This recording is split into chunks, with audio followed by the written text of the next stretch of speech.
Start this morning by telling you about a 12th century natural philosopher named Abelard of Bath. Abelard compiled a list of unanswered questions near the end of his long life. Among the 76 questions in his treatise on nature were those that interest an oceanographer like me. Why are the waters of the sea salty? Whence comes the ebb and flow of the tide? And why does the ocean not increase from the influx of the rivers? 9 centuries later, oceanographers are asking questions unfathomable to Abelard. How will navigation routes change as sea and land ice continue to melt? How are marine ecosystems faring in these warming waters? And will climate change cause the collapse of the ocean overturning circulation? If that last one puzzles you, let me explain. Ocean waters are constantly on the move. Many of the ocean waters are local, like the surface currents of the North Atlantic you see here. But the ocean is also home to large currents that travel from one ocean basin to the next, often thousands of kilometers away. The largest of these is referred to as the ocean overturning circulation. This current originates at high latitudes. In the winter, when cold winds blow across the ocean, warm surface waters are converted to cold waters.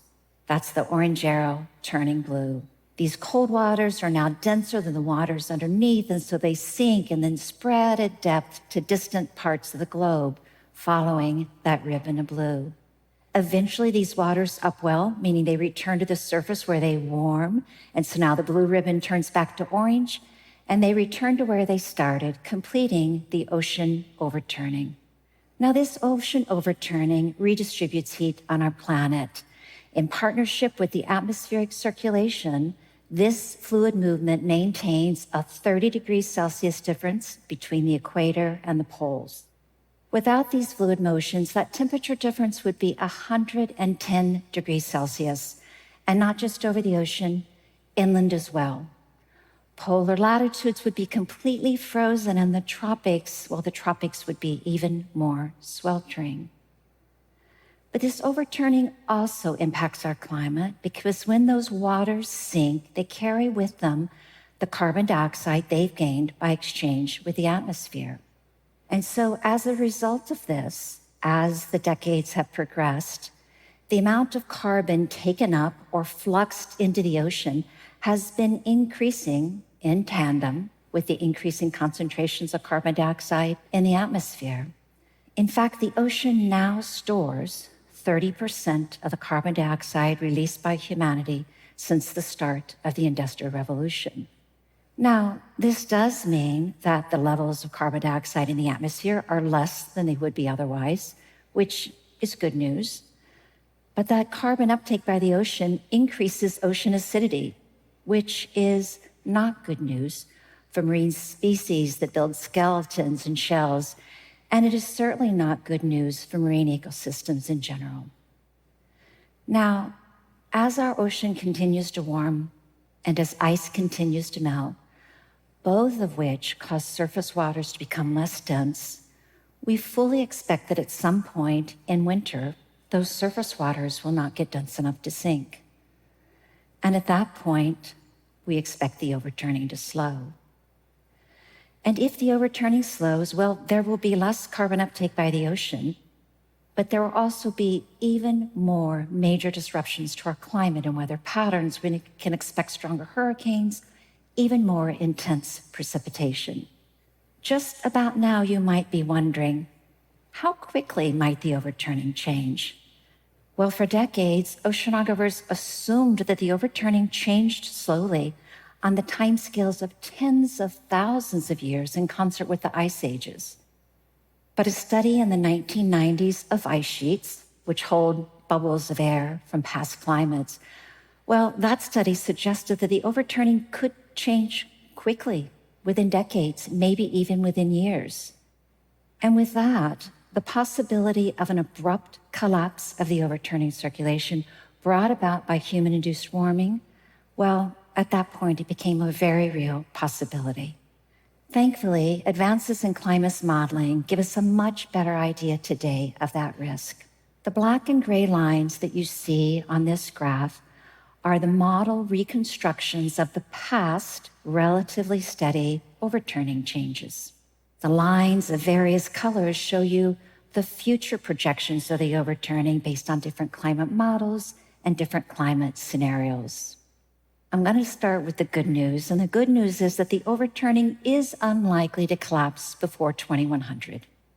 Now, before anybody breathes a sigh of relief, I will remind you that our children, our grandchildren will likely see 2100. And really, none of us are out of the woods because the overturning is likely to weaken over this century by between 11% and 34%.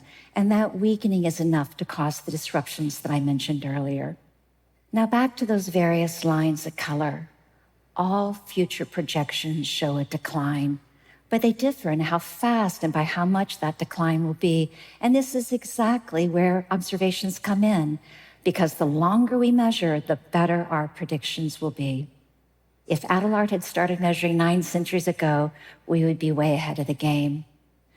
Unfortunately, we only started measuring in this century when we had the resources and, frankly, the motivation to do so. One of those efforts is an international observing system in the subpolar North Atlantic.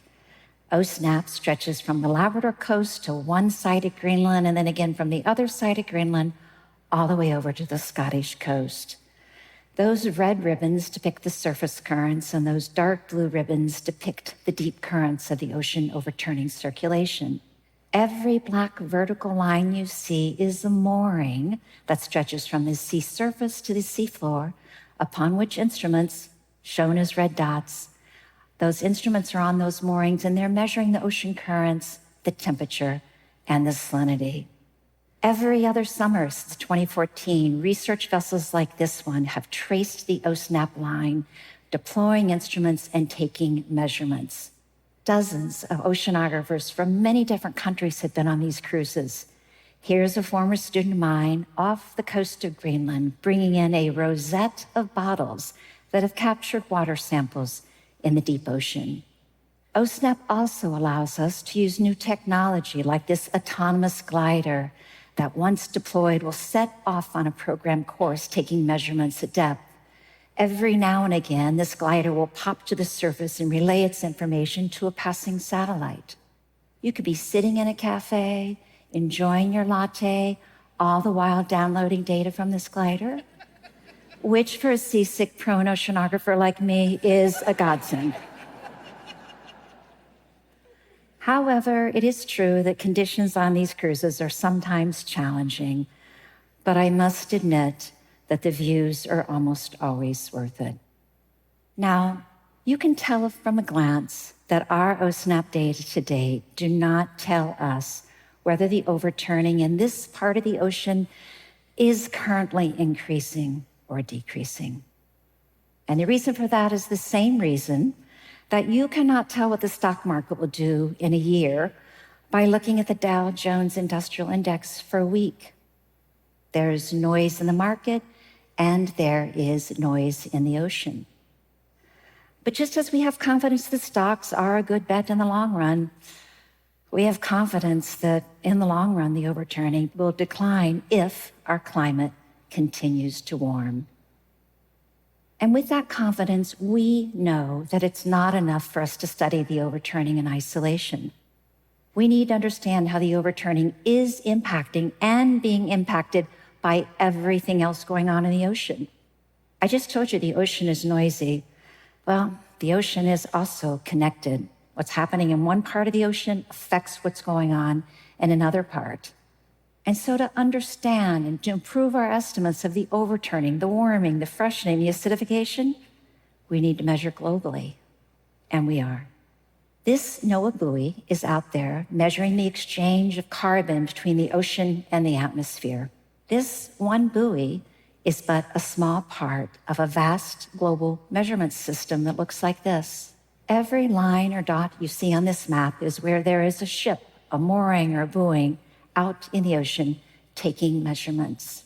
This multinational effort is the backbone of 21st century oceanography. But we can do all those measurements of many things in many places, but to stem the warming, the freshening, the acidification, the sea level rise, and to reduce the very real risk of an overturning slowdown or shutdown, there's one solution. We must work collectively to reduce the carbon dioxide in our atmosphere. Abelard did not have everything figured out in the 12th century, and we certainly don't here in the 21st. Answers to Adelard's questions were centuries in the making,